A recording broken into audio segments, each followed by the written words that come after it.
When Ryan's when it's time to begin, it's on the Rewind Around with John Pollock and Wai Ting. The A-Team that makes sense of these things we see in the ring every week on TV. It's Rewind Around for Monday night, download it Tuesday morning from the Post Wrestling site. It's Rewind Around for Monday night on USA Now on the John and Wai Take the Mic. It is Monday, May the 22nd, Canadian holiday. Hello, Wai. Hey, John. Happy Victoria Day. Same to you. Thanks. How did you celebrate? Today, kind of stayed home for the most part. Had dinner with a friend. Then the fireworks go off and you're like, what the hell is that noise? And then you remember, oh yeah, it's a holiday today. Fireworks kind of went off all weekend, actually. Oh, were there? Okay. Mm-hmm. Yeah. They were always sporadic in my area, but that was it. It's like, yeah, it's a holiday. Let's blow some stuff up in the sky. Yeah, they're fun occasionally, I guess. Occasionally, yeah. All right. Well, that was our big holiday Monday. We hope you had a wonderful one as well, if you are north of the border. And to our American friends, next weekend is Memorial Day weekend. All right. Well, celebrate by watching a whole lot of professional wrestling this weekend. Have a good one in advance, everybody. Wai, did you get to see any of New Japan's Resurgence on Sunday night at the Walter Pyramid? Yeah, I watched the 6-man, and that probably was the least newsworthy thing coming out of the show. So I have yet to watch some of the other incidents, but I did see the injury to Mercedes Moné. Yeah, unfortunately, the biggest story coming out of Sunday's show, which I thought was a very lively crowd of the really hot crowd in Long Beach, but a lot of the show was built around the one-night tournament with Mercedes Moné and Willow Nightingale going to the finals, and Mercedes was on the top turnbuckle, and it looked to be as though she was going for like a sunset flip or code red off the top, and slips and just goes right down to the floor, and you can see she is not putting any weight onto her right foot as she is getting back, and they're sort of just going from spot to spot here, and Willow hits a doctor bomb, and the referee is counting 1, 2, and it's that awful moment in a match where everything grinds to a halt. The referee, I mean, we know now that, I mean, this was not supposed to be the finish, so he's holding up, and I felt bad for the ref here. It's like, you don't want to,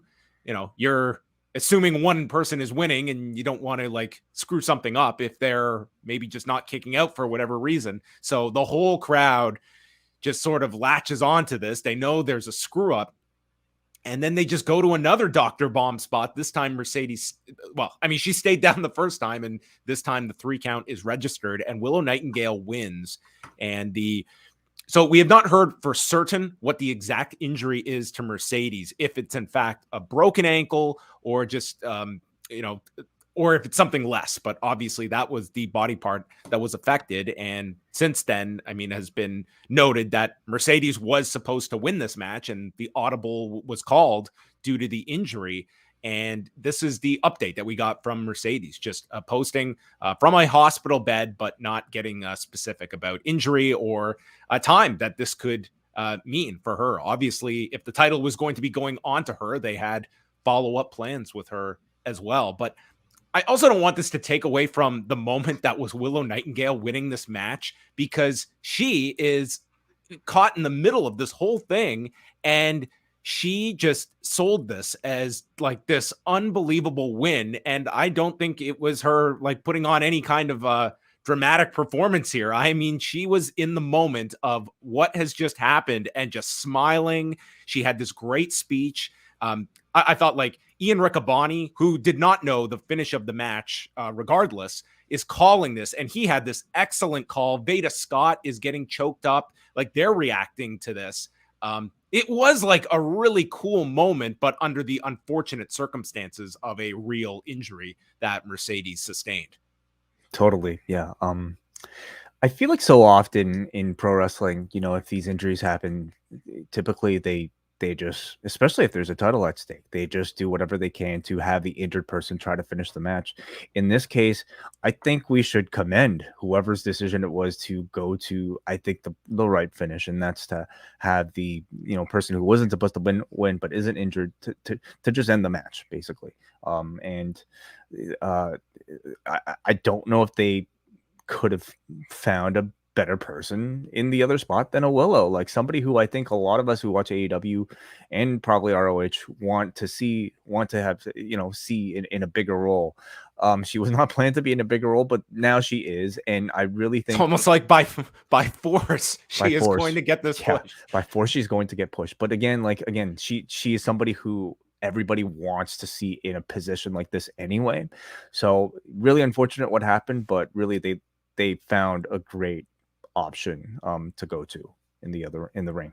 Yeah, again, like it's an unfortunate set of circumstances, but you've been handed this incredible scenario and have a chance to, like, obviously when Mercedes is healthy, this is an easy rematch that means so much more. Yeah. And at this point, like this is not the worst outcome if you are New Japan, in the sense of moving this title forward and having an opponent for Mercedes. And obviously you just look at Mercedes, and if it is in fact a broken ankle, like that's going to set her back at that point. So hoping that we get an update, and maybe it is not as bad as feared, but again, she has not disclosed the severity of the injury, but certainly was concerning when you were watching it, and the fact that it was, she could not put any weight on it. And then as Willow is celebrating, you just see she is carried to the back, and they did not put the camera on her. They were trying to just divert attention from the injury and just focusing on Willow as the show ended. But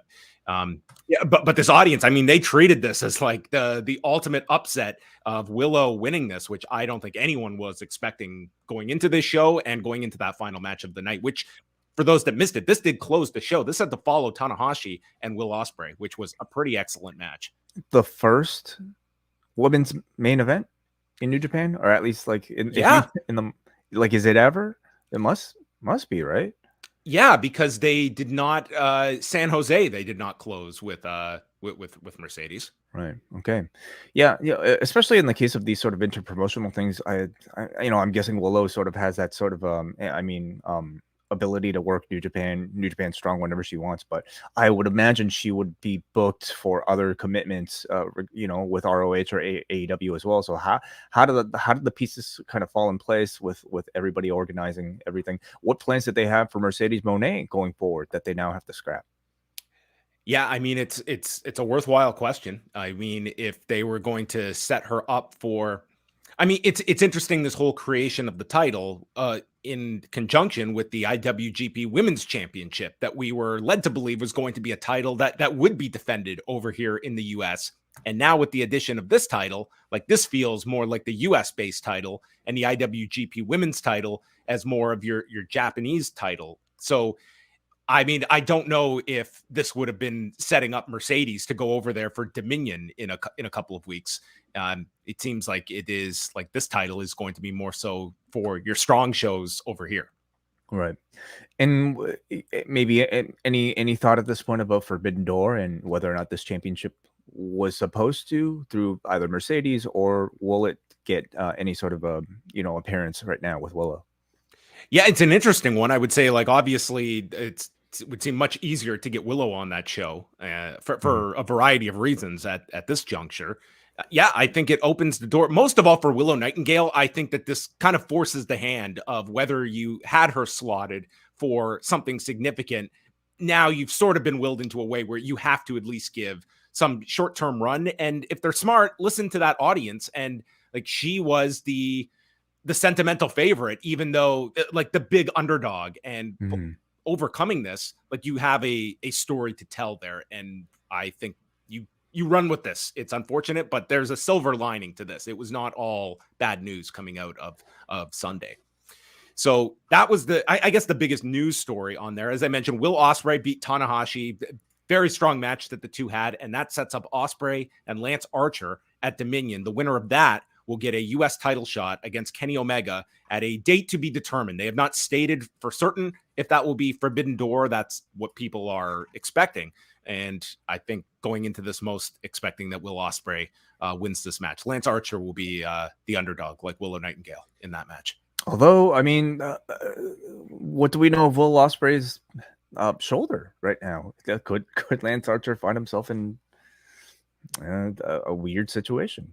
Maybe. Yeah, I don't know if Lance Archer facing Kenny Omega would be as satisfying for people beyond a television match. No, of course not. But I hope Will's in good shape. I mean, he potentially has quite the significant amount of matches coming up. Dude, he's going to be expected for the G1 this summer. He's got Shingo at the Rev Pro show at the end of August. Mm-hmm. God knows how many other big matches he's going to be having before the end of the year. There's going to be a lot of demand on his body this year. Kenta regained the strong open weight title after Hikuleo held it for a cup of coffee, and then was issued a challenge by Eddie Kingston. So that match will be coming up down the road. And they also announced New Japan Strong cards in Korakuen Hall for July 4th and 5th, which Eddie Kingston will be part of those shows, they announced. Other news on the show was Mark Davis coming out, it was Kyle Fletcher that came out stating that Mark Davis is injured, and therefore with their title matches coming up, they have to vacate both the IWGP and Strong Tag Team Championships. They were supposed to have that triple threat at Dominion, so those titles are vacant and will be decided by Goto and Yoshihashi taking on Evil and Yujiro. I can only hope that Yujiro and Evil come out of this as your IWGP Tag Champions, and that's our match with FTR. It's I guess it's possible, but bad news for Aussie Open. They've been really on quite the run. And this did not, based on Fletcher's wording, was we're not going to be gone for as long as something to the effect of we won't be gone as long as you think. It sounds like this is not a massive injury. It's just the New Japan style of you have a title defense, and if you can't make that defense, you're stripped of the titles unless you're under a WWE contract, and we have a date on you. Right.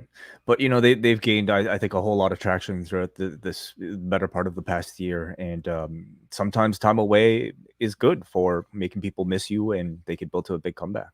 Yeah. So I haven't seen the whole show, but I saw about half of it, and it was a great sounding crowd. Like sometimes we talk about these shows that they're just not mic'd properly, and then you hear from people live that says, the crowd was really hot, but it did not come across. This was not the case for this show. It sounded really loud, and it was 3,000 people. And the Walter Pyramid, it's like it's not visually the most pleasing arena, but I thought like the crowd heat, it worked. And I thought the commentary team, Alex Kozlov was there as well with Veda Scott and Ian Riccaboni. The three of them did a very good job on this show. AEW Collision ticket sales. And just a note, Bruce Lord and Karen Peterson right now at the Post Wrestling Cafe have a Resurgence review. So do go check those two out on postwrestlingcafe.com. Yes, that's up for all cafe members. A 90-minute review with Bruce and Karen going through all of the action from Sunday. And Tuesday is the Nakamura Memorial Show, and Karen Peterson will be doing a report for that on the site. So if you want to look that up, it's been 3 years since Nakamura died tragically. So that show is happening on Tuesday in Japan. Last week, AEW put tickets on sale for 3 of their upcoming Collision dates, and the early indicators, not pretty. So the first week, we don't know yet because to be determined is the location for the first Collision. June 24th in Toronto, currently 1,600 tickets out. These numbers courtesy of WrestleTix. The following Thursday, this would be their second night in Hamilton. 600 tickets distributed so far in Hamilton. And then Newark, for July 22nd, which is another big arena, they have about just under 3,500 tickets are out, which, for your Northeast market, I mean, it's not a great figure this early. Now, these numbers, if they announce Punk on Wednesday, I would imagine this would floor accelerate the demand for these shows. But those are some bad numbers. Like I was talking about Toronto, that I was thinking the night before on the Saturday that, it's worth running on the Saturday night. Maybe they get their, 7,000 or so. They are very far from 7,000. And it tells me, that a CM Punkless Collision it's not lighting fans' world on fire in terms of just the initial demand that we can actually attach a numerical value to when it comes to ticket demand for this new series. Yeah. I suppose there's really been no proof that Collision is any more significant than an edition of Rampage, or really anything else. And I think it really does show that the lack of announcement of a CM Punk on the same day as you're announcing these other dates has really taken an impact on all of these other dates, and just the idea of anything being special about, a Saturday show coming to your town beyond, in markets that are, Hamilton, they're already doing a Dynamite. The Calgary show, I guess they've already sold, right? That's already been. Yeah, Calgary and Regina had already been on sale for a few weeks as House Rules events, which are just converted now into, they're over, I think Calgary's around 2,500 or so. I'd have to look that up. And Regina is around 1,200 or so. You're talking about a Toronto Hamilton area that at this point will have how many shows, between Collision to Forbidden Door to Dynamite in Hamilton and now another Collision. That's 4 shows in the same week. And I'm guessing the people in this area have their fill unless they get their fill in Brooks. Oh. Wow. So that really steal that for a news story this week if I need a headline. Unless they really make him sort of the appeal of going to a Collision, there's really not much reason for most people to attend. Yeah, we'll find out on Wednesday for sure what the plan is for that first week. I wrote about it a bit today. If they do not have Punk, they need to, maybe this is. You look out there, it's not as though there's this long list of free agents that you could bring in and just spike things. And it would be a very costly one, but I would honestly be looking at a Bill Goldberg option just to get you through a month or two to start this off. What would your answer be? But he wouldn't be working all these dates. No, but if you would be able to, you sign him to a 3-month deal and you get maybe one match on TV and you get him to All In. Honestly, you need some ideas. You need some ideas beyond just this roster, because this show getting off to a terrible start and establishing it out of the gate as not important, they really can't afford that. I think you need, and again, maybe Wednesday night we're talking and all is mended. It would very much, I would be surprised if Wednesday comes and goes and there's no Punk here. I think there's just too much on both sides not to find an amicable working agreement for a lot of reasons, but it's very hard to predict this, as we have been doing for the last 9 months. And it does make you think, what are they going to do beyond just mixing the rosters together? Is that going to be enough? Well, yeah, I would think mixing the rosters would sort of be, maybe making a Danielson a focal point. That might be an option at that. I would have suggested a Mercedes Moné, but now that unfortunately has been taken off the table as well. Goldberg, I feel like, would be a bit of a long shot, but crazier things have happened. What are they marketing this Collision around? It's very much like Nitro nostalgia. And in terms of someone that could come in, and again, this is not a long-term play. We're not looking at a year of Goldberg.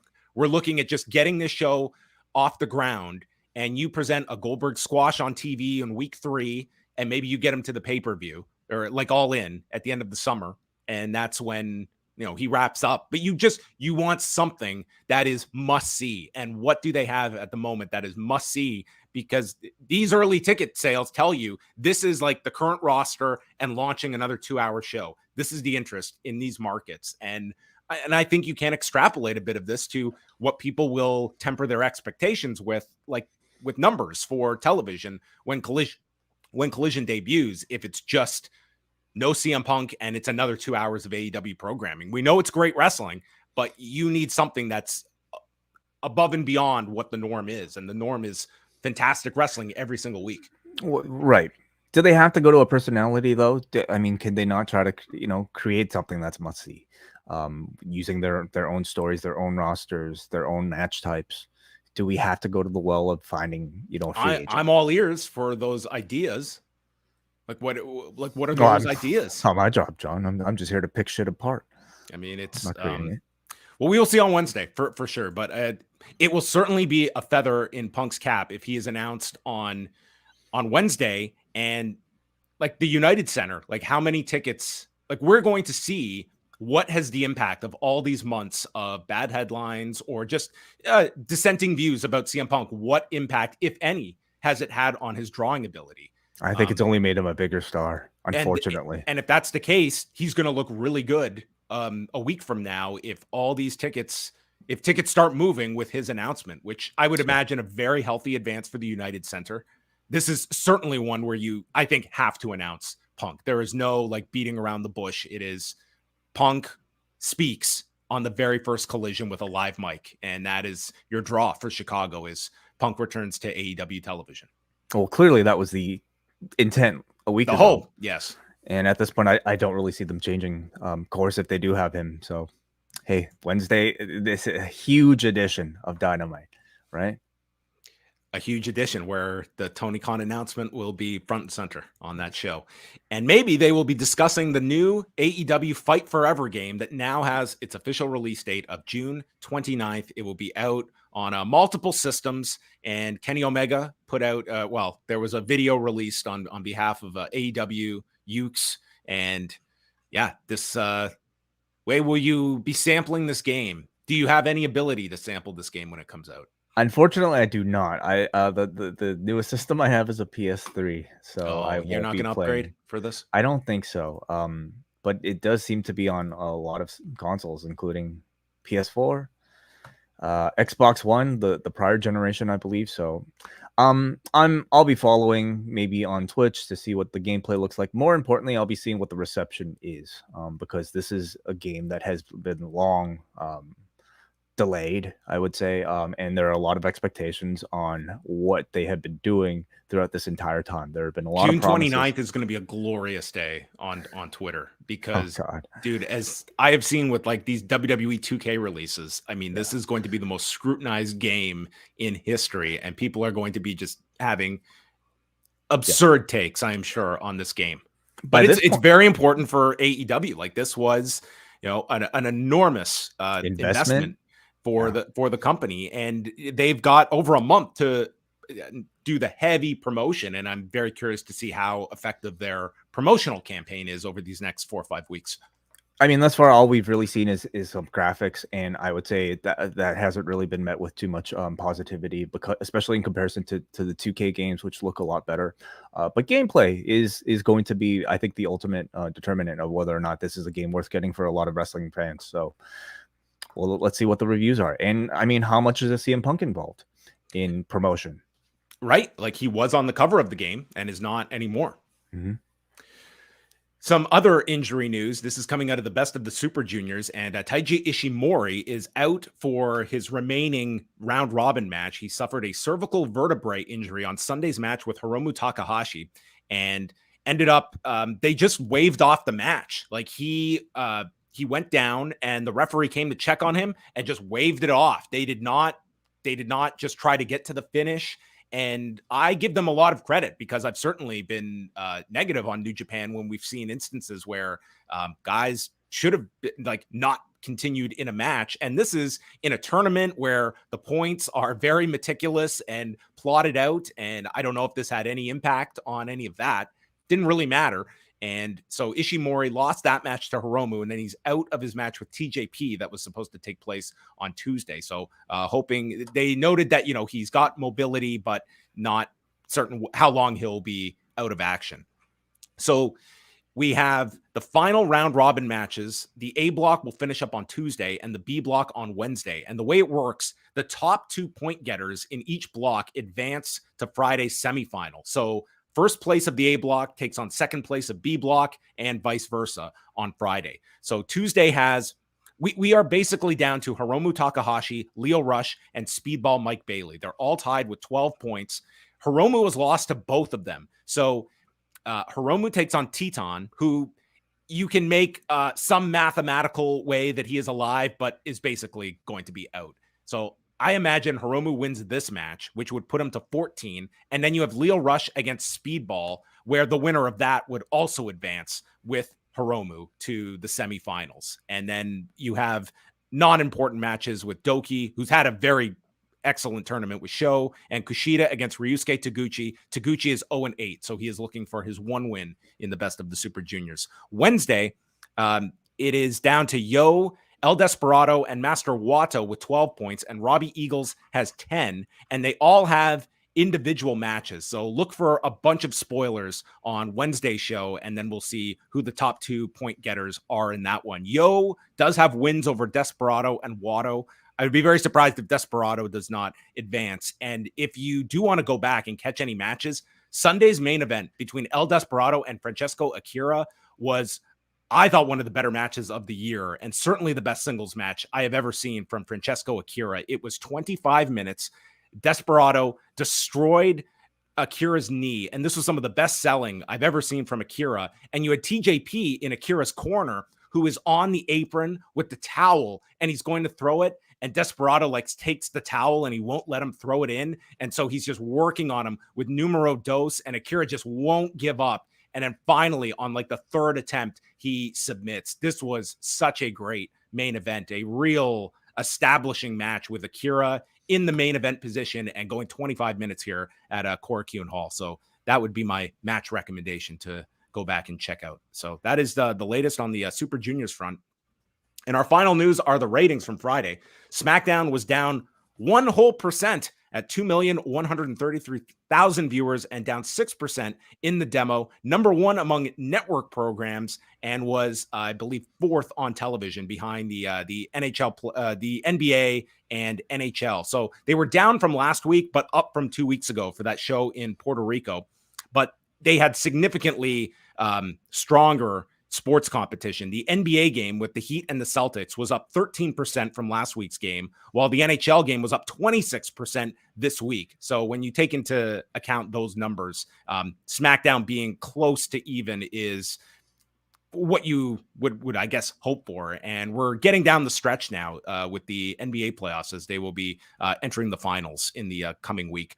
Rampage on Friday at 6:30 p.m. Eastern time did 293,000 viewers, 0.09 in the demo. This is coming off their lowest watched Rampage ever. So they were up 3% from rock bottom. So I guess that is something to celebrate. And we're up from a 0.07 to a 0.09 in the demo. A lot of big gains across, because last week's numbers were so low, although they did drop with a 50 plus. And for your scorecard, Rampage will air late Saturday night this weekend after the NBA coverage on TNT, followed by the Countdown special. So that will be very late Saturday. And as of now, as of TNT's schedule, they will return to Friday at 10 p.m. Eastern on Friday, June 2nd, pending any changes. So it will be their return from early April back to their time slot after this. This has been bounced around more than any basketballs on this network. Yeah. At this point, I don't know if a regular time slot is even a thing now for this show. You're right. This is going to be the anomaly. This feels more unusual than 6:30 on a, I don't know, Saturday.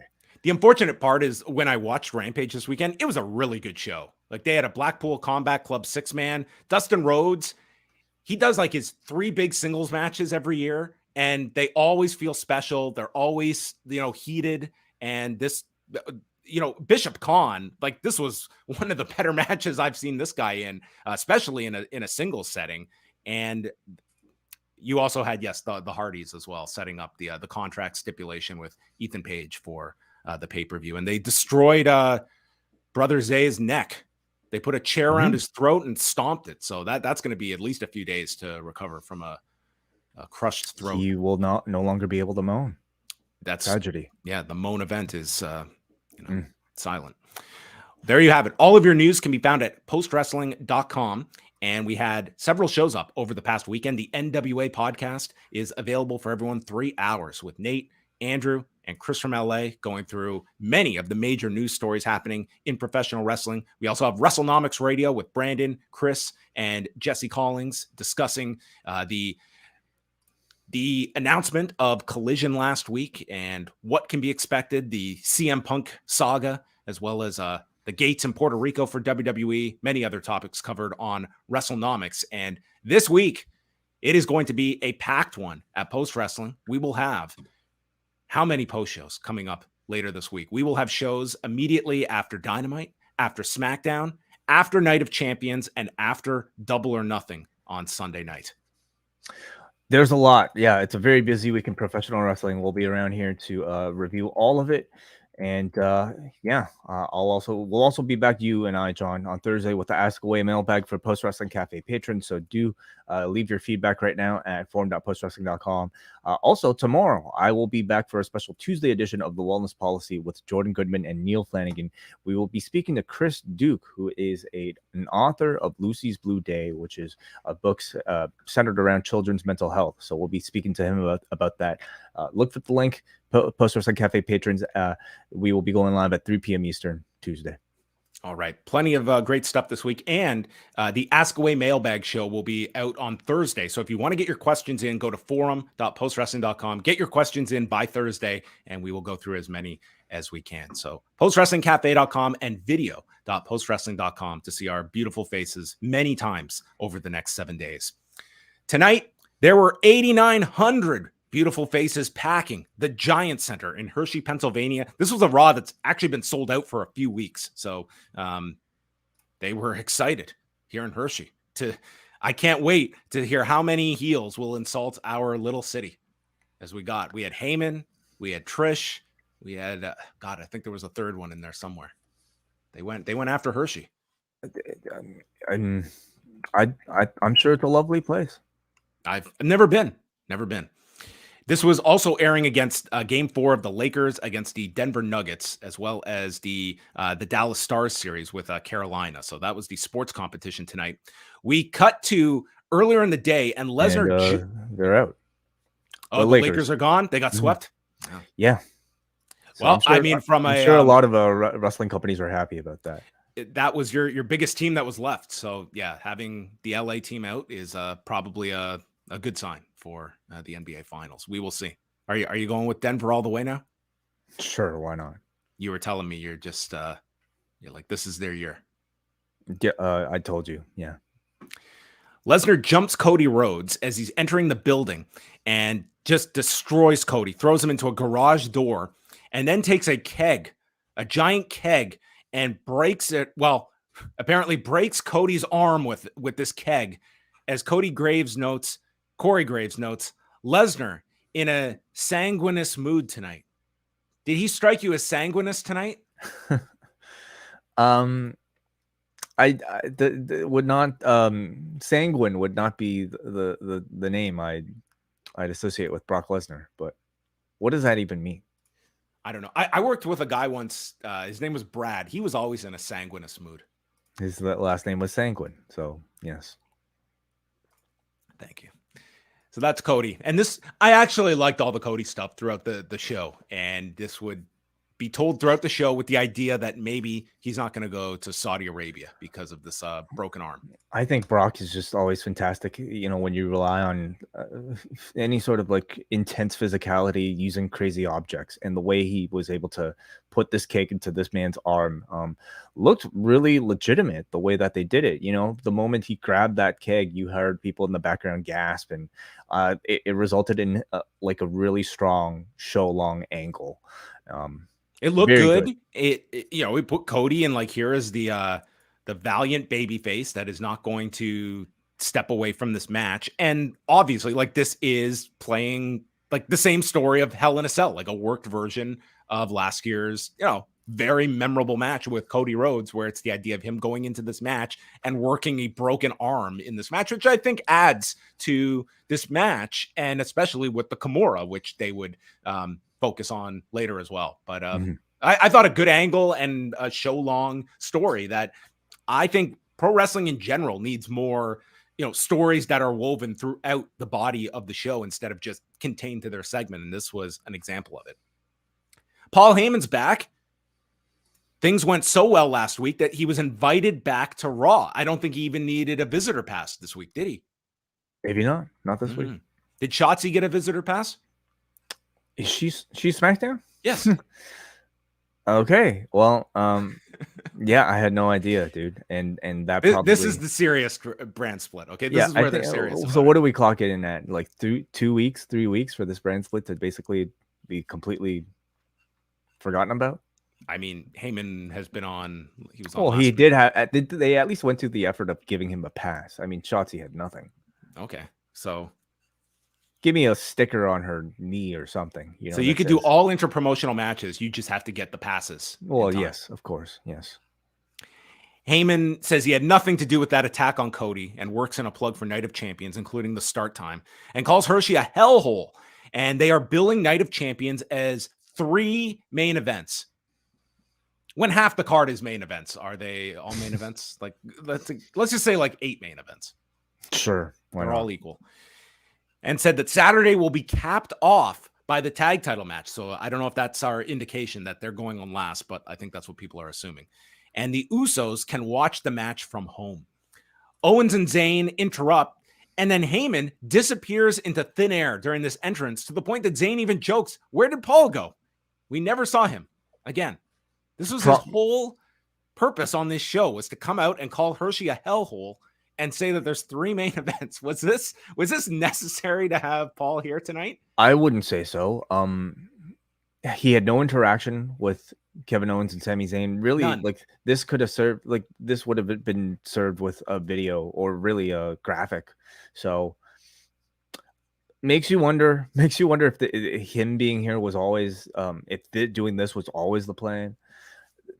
There were certainly like moments on the show that made you wonder if things might have gotten changed last minute. What are you saying, Wai? Nothing. I'm sure this was locked in for weeks. Yeah, sure. Zayn has nothing left to say, which is a familiar pattern from Zayn and Owens. They're tired of talking, but for once, Owens actually does have something he wants to say, and said that Reigns is dedicating their win to the Wild Samoans, so he's dedicating their win to the true pillars of the bloodline, Jimmy and Jey Uso. I like this. This is a nice sure. mind Why games. not? Continue to put the Usos in between them. And then Imperium come out surrounding the ring, and Matt Riddle runs down to even out the numbers. So our big mystery partner was the obvious partner, Matt Riddle. Right.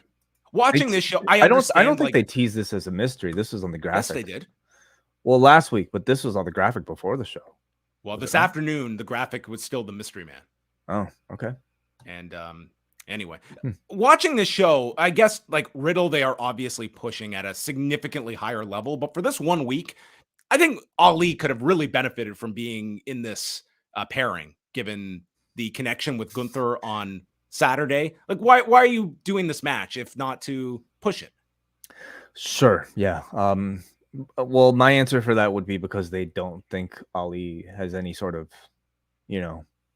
significant story beyond this weekend. Okay. Saxton asks Adam Pearce about Cody. He's got no information, and there's a rumor he might have a broken arm. Ricochet against Bronson Reed. Reed cuts a promo that he should have been the one facing Gunther, but Ricochet cost him the win in the Battle Royal. The two had a nice match, 9.5 minutes. After Reed is dominating, Ricochet comes back with super kicks, a spin kick to the head, and a standing shooting star. Reed comes off the apron and is met with a flying knee in midair, and then Ricochet is knocked off balance during a springboard attempt, avalanche, power slam, and tsunami in 9 minutes and 35 seconds. As Bronson Reed pins Ricochet in 2 individuals that are not scheduled for Night of Champions. No. Is this Braun Strowman tag team even a thing anymore, or did they quietly dissolve that? They haven't dissolved it, but So there was it's no still- Braun on the show, so Right. I don't know what was up with Braun. Yeah, I think this was a good showcase for Reed. Both these guys have really spectacular looking offense in very different ways, but I thought both of them looked impressive. But the project is Reed. He's the guy who's getting the wins. He's the guy who, they're really pushing, especially the tsunami. His moves look powerful. They're Ricochet made keeping it look him great. in a level where, like, that's a great first or second opponent for Seth Rollins. Like, those two could have a fantastic pay-per-view match at some point, and you're going to need to just be stacking up the heels for Rollins because they are very low on heels on this show. But you have a Bronson, you have, the Imperium guys, mainly Gunther, and then I guess Drew if he comes back and you flip him as well. So there's plenty of options out there, and I think Reed would be one of those early opponents to just establish this belt, and you could surely do one pay-per-view cycle with Rollins and Reed. Mm-hmm. Kathy Kelly interviews Apollo Crews, and he wishes Cody well, and he's so excited to be here. But he gets cut off by Dominik and Rhea Ripley. Dominik doesn't know who Apollo is. He doesn't watch NXT. And ends the interview because it's Ripley's time to speak, and she issues a challenge to Natalya for Night of Champions, and she's going to end Natalya's career. Cruz says, "Excuse me, this is my time." And Dom says, "What are you going to do about it?" And Ripley ends up setting a match up as Dominik is hiding behind her, and that would be our match for later on. As Apollo should have seen this coming. Yeah, I guess like the draft made him lose his powers. He's just a regular guy on Raw. That's sort of the gimmick too. I'm a normal everyday guy. Right. No superpowers. I don't even go to the local breakfast spot to have my coffee. Mm-hmm. And no Natalya on the show, but this was basically making the match official. Corey Graves, this was a continuation of our sit-down interview with Seth Rollins, who was off the show again, as he was... Do we know more about the character he is playing, Wai? Can you tell me anything about this role he has in Captain America? I don't know much, other than I think he's a member of the Serpent Society, so I don't know much about it beyond that. Corey Graves asks him about Roman Reigns, and Seth gets all serious. "I love Roman Reigns, but I don't like him. That's brotherhood." If I had $1 for every time Wai said this about me. He said that he was always there for him, but the person that Roman's become, I have no respect for. He's poisoned by his own ego, and he's taking opportunities away from everyone. And that's as selfish as you can be. And I love that the idea is this guy doesn't work, and we're booking this guy to win more titles. Like, the whole concept of this is he's suffocated these world titles, so now we're going to give him more belts. Like, what's going to happen? Are we going to make like tag belts now after Roman wins these and he won't defend them? Well, that's the threat, right? Anyway, he says that he wants to become champion so we can forget about Roman Reigns. And he puts over AJ Styles, and there we get, I'm sure out of Michael Cole's collection, an NWA No Limits Wrestling show from April of 2006, where AJ put over Seth Rollins on the microphone when Rollins was 19 years old. And this is aired before on the network, but there we have it. Quite the use of video clips on the show to build up this Rollins and AJ match. Yeah, I find this somewhat unusual for WWE. I don't think it's often that they refer to the history outside of their own universe, and other promotions do this all the time. So it was really nice to see WWE start. Yeah, I prefer the idea that these guys just fell from the sky in WWE, and there was no pre-existing history until they were like 27. FCW is about as far as we get. That's it. That's their origin. Damian Priest and Shinsuke Nakamura got into an argument on Raw Talk, and Nakamura made fun of him losing to Bad Bunny. So that means a match with Finn Balor this week. And Saxton catches up with Balor and Priest. Priest gets upset at Saxton and says that Nakamura disrespected Priest and therefore disrespected all the Judgment Day members. So Balor's going to beat the hell out of Nakamura and leave a bit of him for Damian Priest. But before that, it is Candice LeRae against Zoey Stark. And we got a nice video package for Zoey Stark as she is training, and says she is going to tear down all of your favorite wrestlers and expose their weaknesses. The time for heroes is over. The Zoey Stark era begins. I thought this was very good. And I liked Zoey Stark in this match as well. It's very short with Candice, and half of it was focusing on Nikki Cross, who ran down to cheer on Candice. And as LeRae is fighting back, she hits a reverse cross body to the floor, and then Cross is jumping up and down with Candice, and this momentarily distracts Candice as Stark nails both of them, rolls Candice in, and hits the Z360 and wins the match in 2 minutes and 27 seconds. A good performance here for Zoey Stark. More importantly, I think she should be getting a visitor's pass because this is a great opponent for Bianca Belair on the other show. Okay. Instead of Rhea, because she won't have much to do, you're saying? I mean, I see this very much being this heel character with Zoey Stark. It seems like an odd fit with Rhea Ripley.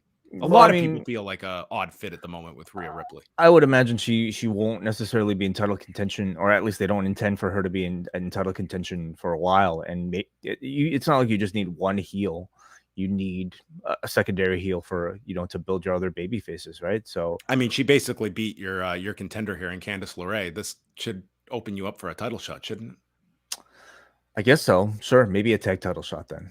I don't know if the rankings are that steep on the Raw side or SmackDown for that matter. Yeah. This was a very quick match. I kind of was hoping that they would have a bit more time to build something, but maybe at this point it's just about establishing who this person is and what her identity is. The video just kind of showed you, hey, like, she's a bit of a bully. She works out really hard, and she's going to take out all of our heroes. So another slick looking video package that I felt was very much carried over from like an NXT sort of production. On the NXT front, no follow-up with JD McDonough this week. Yeah. Like, he was a big focus of last week, and the tease with the Judgment Day. What about Xavier Woods and the whole thing he was building with Dominik? Yeah, Xavier Woods, maybe some guys just like fell into the ether this week. Yeah. No, makes you wonder. Then WWE, they got to promote #1 at the box office this weekend, Fast X, starring John Cena as Jacob Toretto. #2 at the box office, Guardians of the Galaxy, a one-man gauntlet set out by Dave Bautista. These two men, WWE is carrying Hollywood at the box office. Yeah, they made these movies. It was just these two. Mm-hmm. Sure. In the past, they didn't even celebrate these things. Sasha Banks has been on The Mandalorian, and for whatever reason, I mean, now I get why they wouldn't celebrate the latest one, but they certainly made no mention. But these are significant mainstream. The Rock, they would usually make a mention of, but yeah, it was very rare that they would shine a light on stuff like this. Sure. Yeah. What was your grade for Fast X Way? An X out of X. I had a great time. Was it better than the 9th? Yeah, a whole lot. Didn't you think so? It was significantly better. Maybe because my expectations were so much lowered because of 9. I had such a good time at 10. But listen, you can't. It's like watching a fast movie is very much like watching, I would say, like a DDT wrestling match, or like a wrestling match at spring break, where you're not grading it based off of a 5-star system, looking for perfect moves and perfect logic everywhere. You're just looking for spectacle. You're looking for a great time, and you get that if you were able to accept it. Yeah, I mean, it's reinforced my faith that whatever natural disasters occur, man-made disasters occur, if you've got the right vehicle, you can escape any modern catastrophe. All you need is Nas and family. Nas and family. We got a Nas reference later on in the broadcast. Did you catch that? I missed it. Oh. Saxton is with Mustafa Ali. This was Ali's huge segment to go into what he called the biggest match of his career at Night of Champions. And he almost gets tongue-tied at the beginning. He's like, I know you think I'm going to say something positive, but I can't do this stupid fucking character. He says that I've been dreaming about this since I was a kid, and I've had failure after failure, and no one believes I can beat Gunther.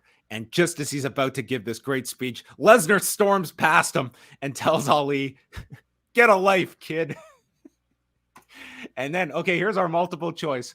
Ali jumped this guy and said it stood up to the bully and gave us all reasonable doubt that Gunther, maybe this guy's going to have his number, or Ali just looked at the ground and let the big bully walk off, and we never heard from Ali again tonight. I mean, do you even have to ask, honestly? No, I don't. So, I mean, so they are clearly trying to at least get him away from the positive Ali character. It looked like they were laying the groundwork for some sort of actual babyface turn. Now I get the sense they're more so setting up like negative Ali, a guy who who just just can't win no matter what. Even when he tries to speak from the heart, he gets interrupted by Brock Lesnar. Obviously, somebody he's not going to get any semblance of revenge against. So now he's just going to be a pessimist, and he's just going to be just like, I'm not going to win this. I don't believe in myself. And then maybe he'll actually win. And then he'll still talk shitty about himself. How about that? They're trying to build something here. we'll see are if he they gets dropped. trying to build something here? Because I think he's going to lose, and I think he's going to be right back to the positive character. That is it's very possible. This is a fever dream this week that he won this battle royal. And so I ask why he even was the choice. I watched this segment. I can't give you an answer why he won this, other than he's just the guy for this 2 weeks. Why though? Of all the guys, why this guy? Because they don't want to beat Bronson Reed, and they flipped the coin between him and Ricochet. He won. That's it. Yeah, I don't know. It's kind of fishy, to be honest. But we'll see if this is leading to something else for Ali, or if he's just a 1 week guy. Lesnar walks into the ring. So Hershey, what do you want to talk about? He says Cody won't be out tonight. He won't be fighting him at Night of Champions. So he issues an open challenge. Anyone can come out and challenge me for Night of Champions, because I'm not giving up my Saudi payday. Cody comes out with his arm in a sling. The officials are trying to stop him, and they fight in the ring after Cody removes the sling, and Brock goes insane. He applies the Kimura, and he's screaming, "Fight me! Fight!" And this dude is just bugging out with this look on his face, and cranks on the arm, then stomps the arm. And there was a light "thank you, Brock" chant as this was happening, and Brock made his way to the back. So there you go. If you didn't believe the arm was broken before, now you're supposed to believe it's fully broken. Yeah, I think Cody and Brock have really great chemistry together, because I mean Brock is a fantastic heel, and Cody is like the type of babyface that you can actually cheer for, that you want, that you can believe will actually stand up to the bully. But there's a danger here, because they're making Brock look so cool with these sort of beatdowns, and you kind of heard evidence of that with this crowd. I think in the long run, Cody can definitely overcome it, because his promo is strong enough, and he's at this point still seems cool enough. But a lesser babyface would not be able to escape like this ultra cool, like badass Brock Lesnar. I liked all of the segments tonight. I would have been curious, like the Paul Levesque Cody segment at the end of the show, if that exact dialogue happened in front of an arena, I think the audience would have turned on that. I thought it was, and it made sense. It had to be in the locker room, but to me, it was like you are. It is. I think that to me was it was the most heavy-handed they got of Cody is just this Superman, like he's Dom. That's it. And I don't know if the audience has maybe progressed past that and they're all behind Cody in this, but you could hear it was a very light chant, but you were starting to get the positive Brock chant here, which is going to be natural when you do segments like this. I don't think it'd be an issue in Saudi Arabia. I mean, could be wrong, but I don't think Saudi would turn on Cody. And again, I think Cody is a strong enough promo that he won't succumb to cool heel. Alpha Academy against the Viking Raiders, a 5-minute match where Maxine is with Gable and Otis in their corner. The crowd is chanting for Otis, so when he is tagged, they're very happy. He hits the Caterpillar and then misses Ivar in the corner. Gable's in. Eric stops a Chaos Theory to his partner, and then Maxine gets chased by Valhalla, and Gable knocks Ivar off the turnbuckle and uses an O'Connor roll to pin Eric in 4:53. They all celebrate. And do you follow Mansoir on Twitter? Yeah. Or no, I don't follow him, but I'm aware of what he tweeted. Yeah. So tonight he put up him deleting or blocking Maxine from his phone with Mad World playing over top of it. And as he's going into his phone, I really hope this was an elaborate, thought out idea by Mansoir, because it did include her phone number in this screenshot that he put up here. So I'm hoping that's not a legit number that he put up here. Well, it's still up right now. So, oh, geez. Yeah, it's still up right now. I would hope so myself. I would 505 area code. I think it's a New Mexico area code. I would hope that it's a default number that he put in there and thought ahead. So. I don't think it would still be up this long if it had been a mistake. Right. So anyway, that's that's what's going on with the maximum male models. So is she still technically in, or was this are we not even going to mention that she's left the maximum male models? Yeah, I think she's left them, and you're not going to get any storyline resolution to that you're just not supposed to acknowledge that. And now these guys are just writing their own stories on Twitter. And on their YouTube show. Okay, on their YouTube show as well. Yeah. Anything else to add to this tag match and this drama involving the Maximum Male Models? No. Pierce races into Cody's locker room and he's kicked out. Cody does not want medical attention. He just wants to sit with a broken arm for another hour in Hershey. He wants to sit for another week, it sounds like, with that broken arm. I guess so. That's going to be a long flight. Yeah. Mm-hmm. Indus Sher and Jinder Mahal, they state the storm is here. So what happens next? I don't know. You tell us. Shinsuke Nakamura against Finn Balor. They mentioned the history that these two have. And Priest pulls Nakamura to the floor. We go to the break. Nakamura fires back with a sliding German. Balor hits a sling blade. And then the Kinshasa is countered with a double stomp by Balor. Misses the coup de grace. And then there's a shot to the back of the head. Both men go down.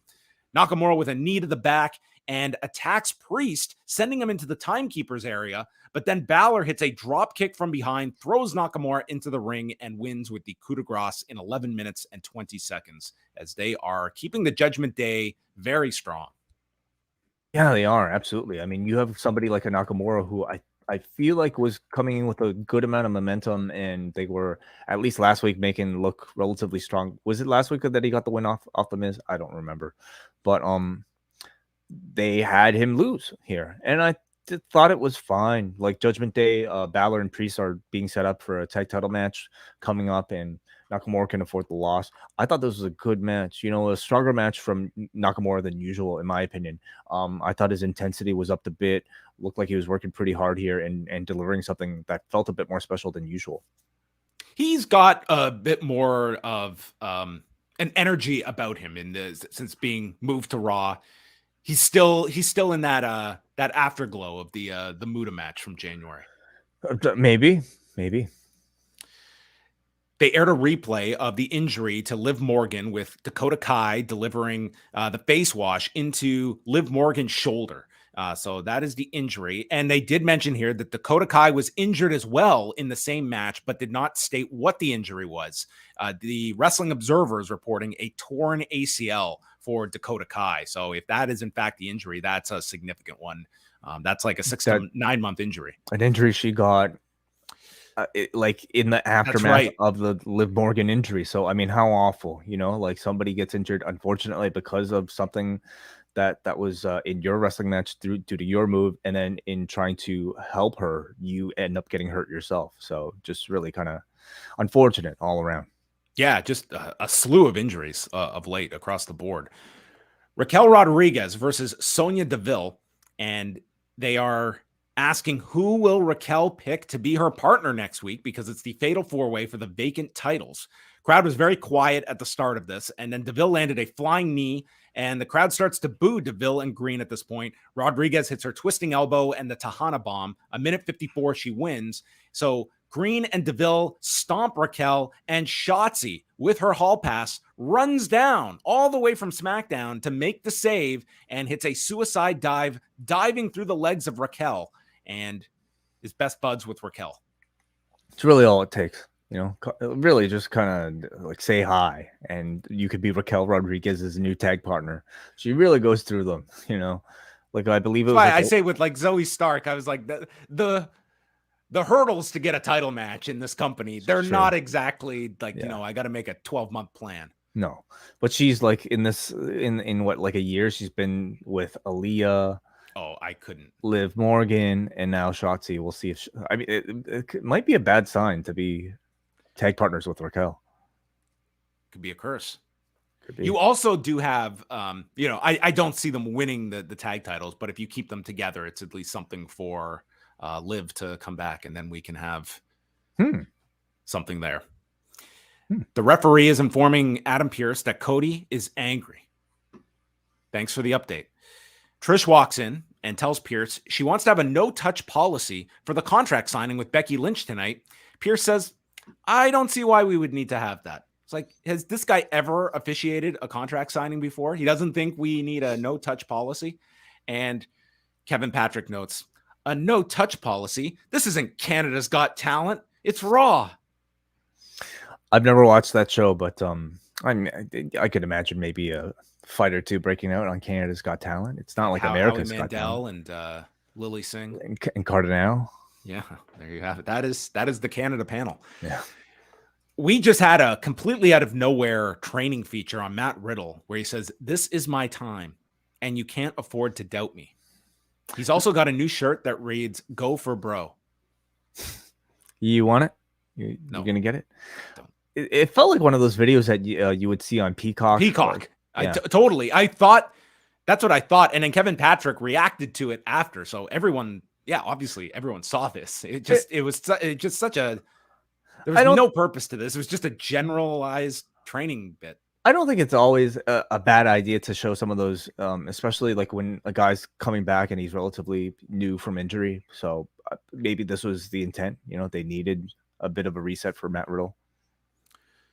Contract signing time. Becky comes out. She was wearing these glasses that were like hands over her eyes. Did you get a good look at these glasses? Yeah, they were like, kind of like this, but molded. Yeah. Kind of. What do you think the wardrobe budget is for that husband and wife duo? Because I'll tell you, I don't think WWE are buying all these outfits for them on a weekly basis. They rarely wear the same things twice. Right. And these look like expensive wardrobes that they have for TV. I mean, the Mario shoes alone. And how many times did he wear those? Once, yeah. Well, maybe they rent. Or like maybe they'll sell on eBay afterwards, and say like Seth Rollins worn Mario shoes, and they're probably increasing value. So Becky's kind of gotten away from like the whole Seth Rollins look. What was her character before this? Big Time or Big what do you Time call Bex. It? Yeah, she's kind of gotten away from that whole thing and was just kind of dressed like not with this outfit.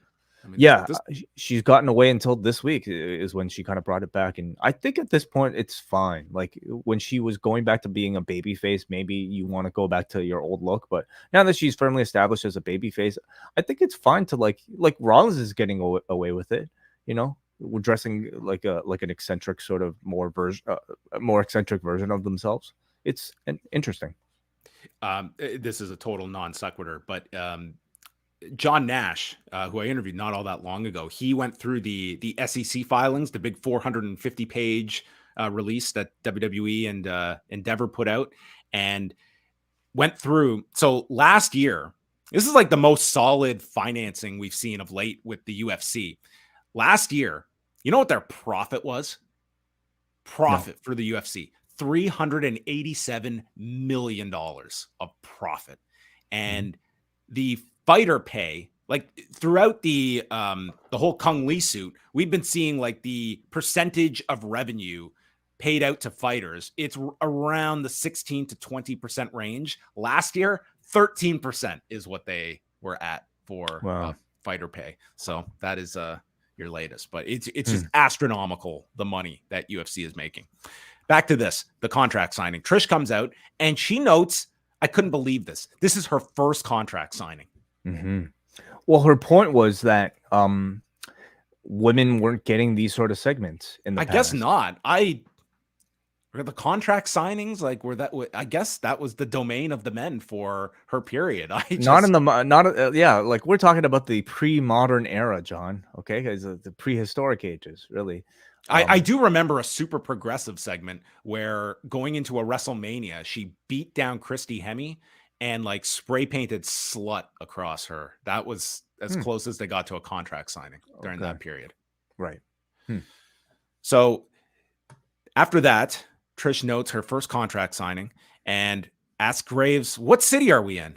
And she is alerted of Hershey and says that Becky has had so many contract signings because of me. And it's because of me that you could stop doing an Irish jig in some dump of a restaurant. And I am still number one. And what are you going to do, Becky, when you lose on Saturday? Go back into your dark hole again? And Becky's biggest problem is herself. And this is my first contract signing. But Becky, this is going to be your last contract signing. Could you imagine having that taken away from you? Your last contract signing. Trish had to deal with like the what chants, which are just so aggravating here, but she just like I think most of these performers are pretty equipped now to just storm through them, but they were pretty audible here. And Becky gets the last word. She says Trish is the one that is scared. And I want you healthy at Night of Champions. I'm not going to touch you. And you just think history is forgetting about you. Everyone's getting better, but you, Trish, are staying the same. And I'm going to say, thank you, Trish. Thank you for being everything I hope to never become. You are vapid. I'm passionate. I'm it. You're not. But they were going to play tag here and said that I've had a career that you could only dream about, Trish. And if you thought barking like a dog was bad, wait until I whip your ass. Welcome to the big time, bitch. Woof, woof. In the words of Hugo. Hugo? On Succession. Did you see that? Oh, yes. Woof, woof. Okay, got it. That Hugo, right.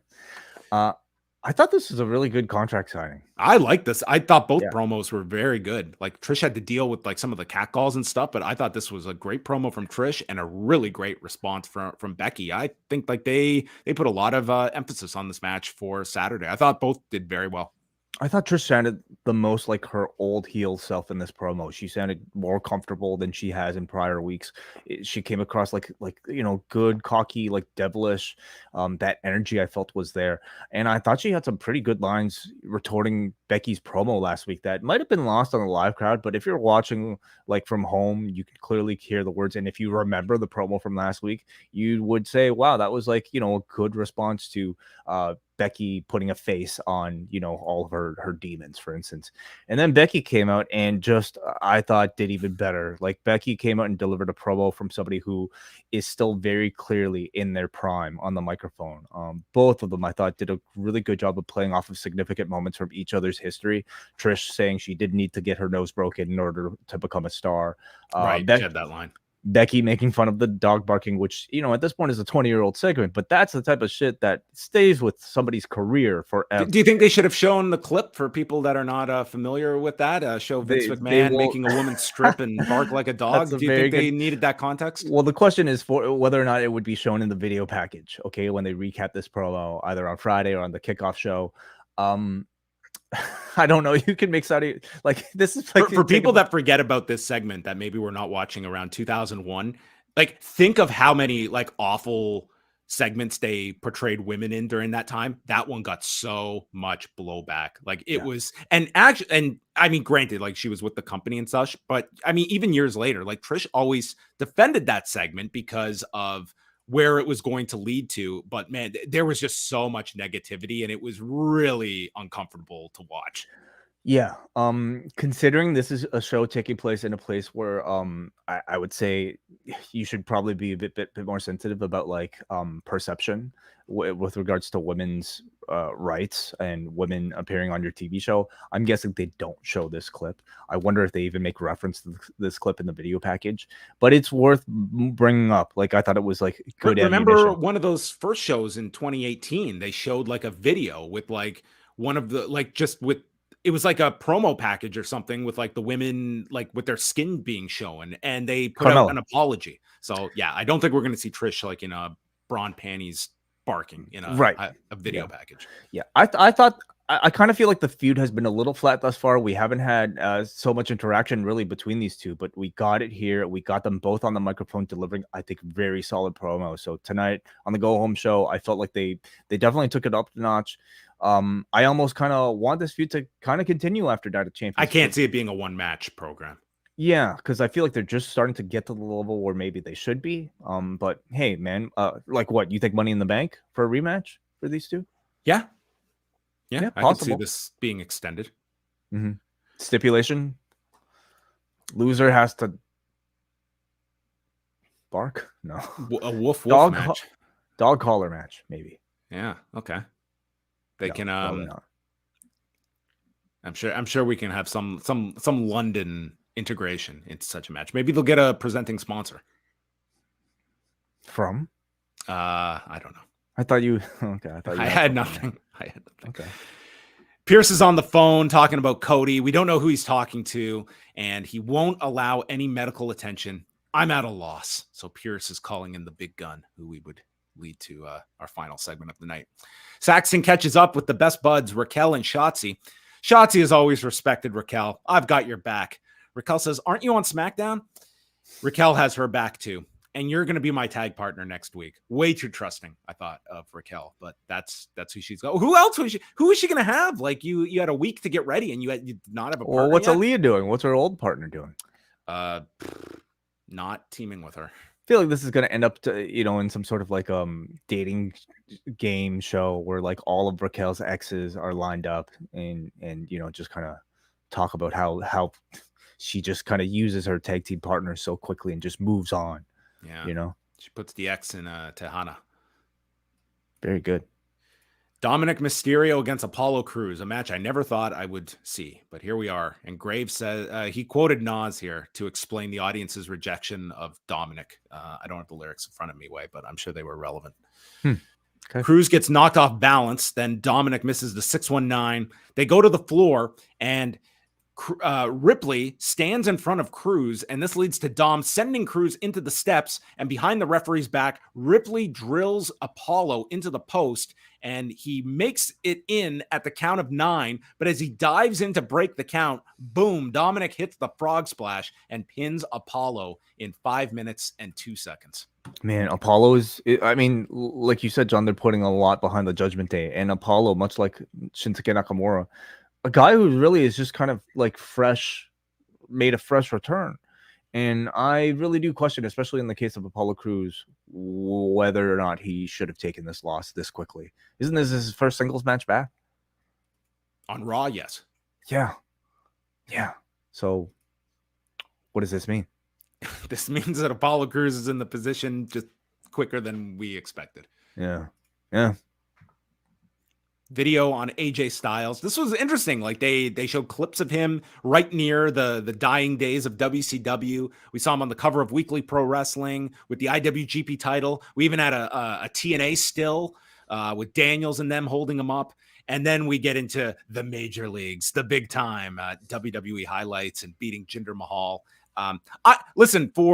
They're pretty much just, they didn't have AJ, and really they didn't have Seth in the building, but he was all over the show. I thought this was as effective a job as you could make for this match, that I think people are interested in the match, even if this title, I think it needs a lot of work, but Seth Rollins is sort of, that's his whole thing, is that I am going to make this an incredible title run. And I think they're going to just put this guy to like the grindstone of like weekly matches, and you get a Rollins TV match every week. I think they're going to go overboard to have the contrast to Reigns on the other show. Right. Yeah, I mean, and they're clearly setting up a future match between Rollins and Reigns already, as the guy who defends a lot versus the guy who doesn't defend at all. And I think you can only achieve something like that through this sort of like interview setting. And they've given him a lot more airtime than he probably would have had if he was just doing, in-person promos, and probably would have gotten to a lot more interesting. He has dropped that, has he not? I guess he has, at least he did tonight and last week in the sit-down setting. I don't know how long it's been absent. But this is great use of these sit-down settings to really kind of get into the character, to tell you what he's about.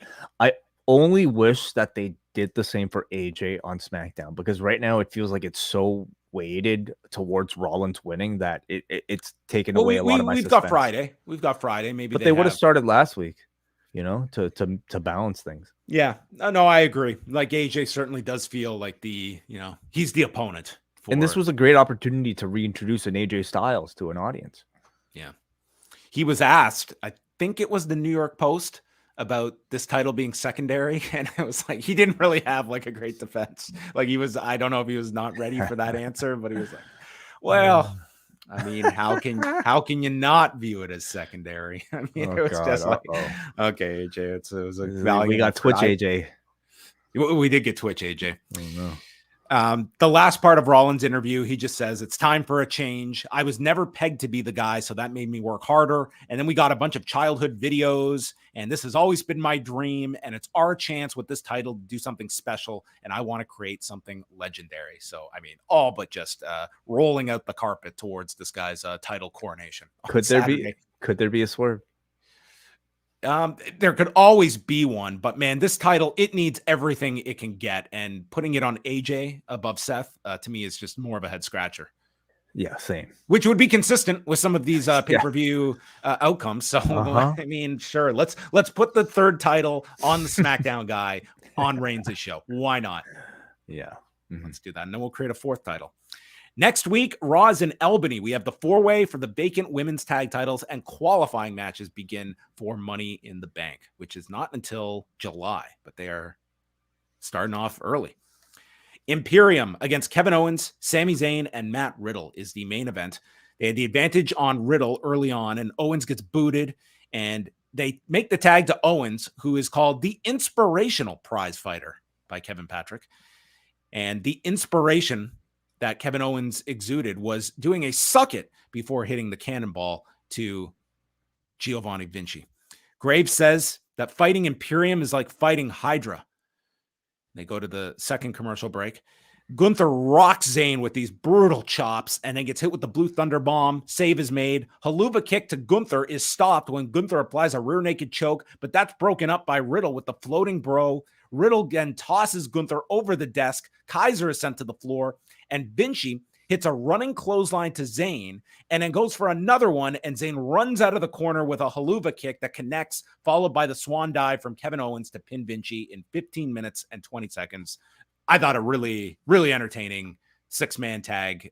Owens and Zayn, they are the MVPs at this point on both shows, where they have to go out and do like these 15-minute main events on most shows twice a week. And it's always consistent, and they are very much being relied upon. But a fun 6-man. I thought this was the match of the show. Especially in the absence of a Seth Rollins, having like a great work rate match for your main event in the form of these tag team titles is, I mean, a wonderful role that you could really, trust Rollins and Kevin Owens.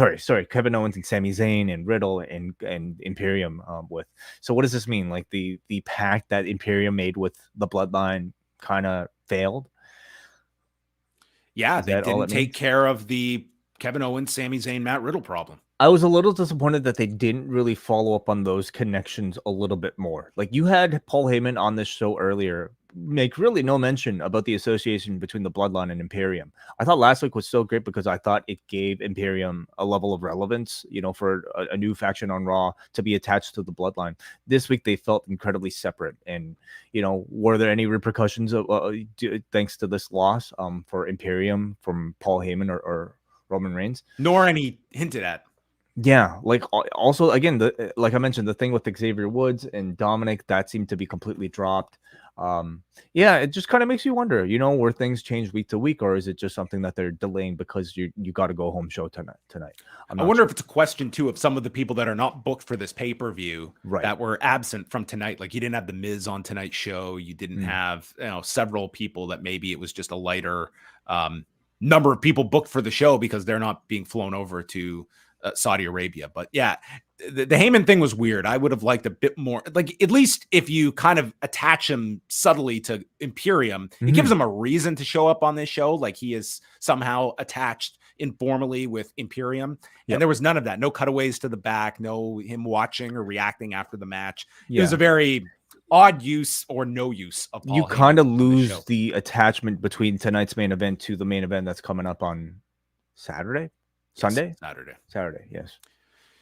But the final segment was reserved for the locker room, where Cody is there. He kicked out everyone except for the cameraman. He was willing to allow him in. So now there's an invisible camera where he was before. There was not. You're right. There was an invisible camera here. Maybe this is Brandon. We don't know. We can't confirm nor deny that it was him. In walks Uncle Paul, and he has come in to assess the damage. And Cody says, "I don't want any medical attention." Paul says, "I know it's broken by just looking at it. And so do you. You're just scared." "Scared? I'm not scared." And Paul tells him, "I know how tough you are," mentioning Hell in a Cell with the torn pec. "Think about the year you lost." Cody was going to give this guy a calendar to tell him what June to January actually was. Cody said, "It would be even worse if I was a coward and didn't go to Night of Champions." "Hunter, what would you do?" "You would fight So I'm going to Night of Champions to fight Brock Lesnar. And Chief Medical Officer Paul Levesque gets up and says, all right, F it. I mean, we're in Hershey, Pennsylvania. So that was not exactly the best state oversight, if you remember. This was the Hershey, Pennsylvania. Remember. This was the home of Dr. George Zahorian. Who would come. Goodness. Yeah. Yeah, that's a cameo we didn't get. On this show. He was not on this show. But yeah, Paul just pretty much said, yeah, sure. Go with your broken arm and have at it. Yeah, get on the long flight, endure the rest of the few weeks. Yeah, I mean, whatever. It's storyline. I joke, but I thought these were very good segments throughout the show, and I liked how they use like this to me was like a worthwhile Brock Lesnar booked Raw, where you get very little out of him, but this was a show where they had the show long storyline from segment 1 to the final segment of the night and multiple in between. I mean, to me, coming out of this is what felt like the main event is Cody and Brock after this show. Agreed. Certainly, there are no stakes. Well, the only stakes attached to the tag team match is can Roman hold every single championship? Can Roman, ice another division? That sort of is the appeal. I could still see them putting that in the main event, but at least the stakes for this one is can Cody ice his arm? That's it. Afterwards, I really like this closing segment here. To my knowledge, is this not the first on-screen appearance with Triple H and Cody since he's come back? Did they not have some interaction? Like on TV? I'm trying to think like why they would. Chat room, let us know, because I don't know. And either way, it might be.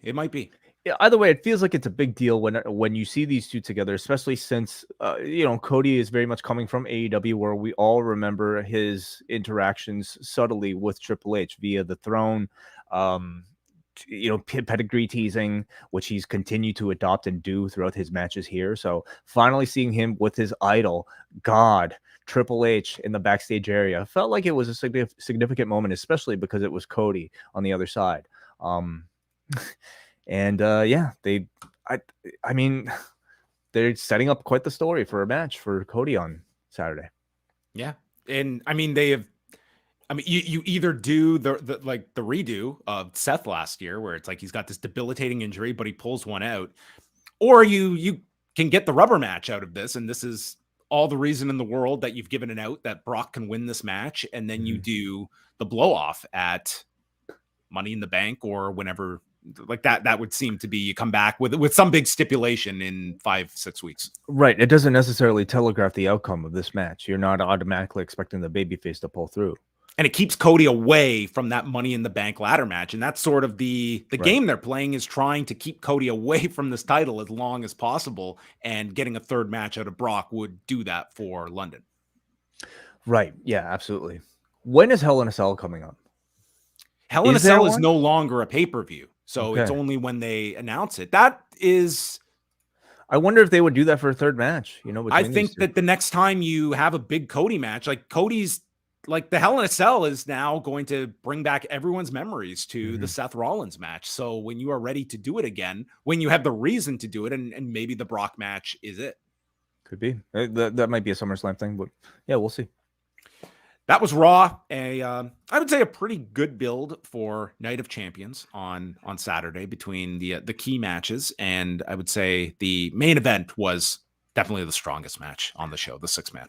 I also really like the contract signing with Trish and Trish and Becky Lynch. So would recommend that as well. Mustafa Ali. Great. Highlight. Yeah. Yeah. Tons. Very, very heated segment with him and Gunther. So that was Raw. We will open it up now. If you want to get any of your super chats in, you're welcome to do so. And forum.postwrestling.com. We will also mention that in addition to doing a show after Night of Champions, myself and Brandon Thurston will be chatting with Kareem Zidane, who is a terrific journalist at Bloody Elbow. He has launched his own Substack recently. He will be joining us Friday at 1 Eastern here on the Post YouTube channel, and we will be discussing. We're going to kind of go into like the politics of these shows and the history of this 10-year deal, which we are now over 5 years into its existence since they signed this 10-year deal in 2018. So we will discuss a lot of those different aspects coming up Friday.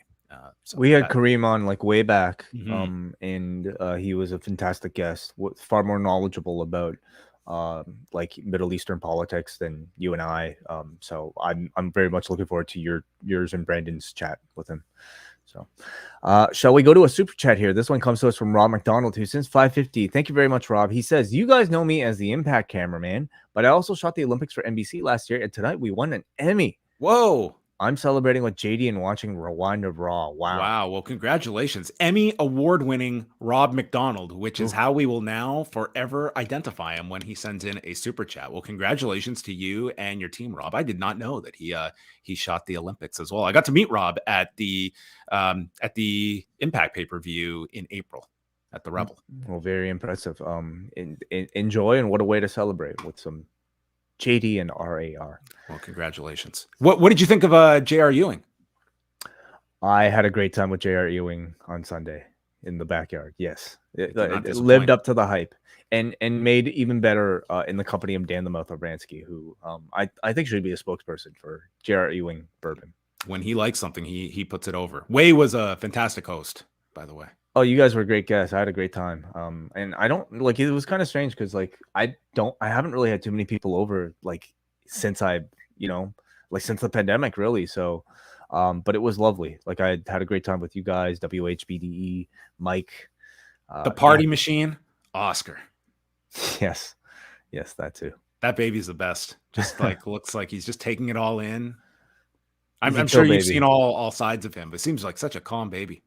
For the most part, yeah, like almost like so calm that like we want him to feel a little bit of uneasiness in the arms of strangers, at least eventually, I hope. It is definitely your child, like just calm to a fault, like just like there's nothing in the world that's gonna like, he's just like chilling out. WH is holding him, like that was WH is great. Kids, he kind of told us that he would be, and it's no lie, he's very good with children. So I recommend WH to babysit your Uncle child. Uncle Park, yeah. Well, let's go. We'll hear from Muggin here, who says the Lesnar Rhodes segments provided a nice through line in the closing segment with Triple H trying to reason with Cody and bringing up the torn pec in the cell cast some doubt over whether he'll lose on Saturday. Strong wrestling throughout the night. Dominik continues to play a good punk-ass heel. Becky Lynch outshined Trish on the mic, and calling back to the barking segment was a gun to a knife fight vicious.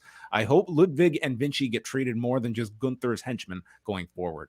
I mean, they're sort of there for those rules, but I don't think either of them are complaining about the rules that they have on Raw. It's they are featured, like they're definitely worse roles, and I can see them like getting eventual pushes off on their own. Remember when the two were called up and Vinci was just left for nothing in NXT? They had to rebrand him. He had from a new Fabian gimmick. Eichner to Giovanni Vinci, the model. Yeah, he would have been if he had that gimmick for that much longer, he might have been called up as maybe a maximum male model. I mean, it's not at all crazy to have imagined like he would have been part of that act, and instead, you're in the top heel group. Well, I'll say the second heel group behind Judgment Day on Raw. And he gained that cool beard. That is true as well. Yeah. So I'm sure they're not too upset with their placement on Raw. Lots to come this week. The Wellness Policy, Tuesday at 3 p.m. Eastern Time. Check that out with Wai, Neil, and Jordan Goodman. Up next, we'll be live on Tuesday night at 10:15 Eastern. And coming up on NXT, we have got the semifinals of the women's title tournament. Roxanne Perez against Tiffany Stratton and Lyra Valkyria against Cora Jade. Hank Walker takes on Tank Ledger. The match everyone's been counting down. The two buds who are going to have at it. And then we have Tyler Bate against Eddie Thorpe and Noam Dar in action as well on Tuesday. Wednesday is Dynamite in Las Vegas, headlined by Tony Khan's announcement of where is Collision going to be? Where in the world will Collision take place on June 17th? The Lucha Brothers take on Claudio Castagnoli and Wheeler Yuta for the ROH tag titles. House of Black have a open house rules match against AR Fox, Metalik, and Blake Christian for the trios titles. Taya Valkyrie. That's right. We get Lyra Valkyria and Taya Valkyrie over the next 2 nights. Taya takes on Lady Frost. Orange Cassidy against Kyle Fletcher for the international title. The contract signing between Chris Jericho and Adam Cole. And we will hear from FTR, Ricky Starks, and we will hear from the 4 Pillars. Move over, Excalibur. Don't need That's a lot of stuff happening on Dynamite on Wednesday night. So there you have it. We are all out of time. Thanks for tuning in. Wai, what should we mention at the end? How about a little event called the Forbidden Pour, Sunday, June 25th.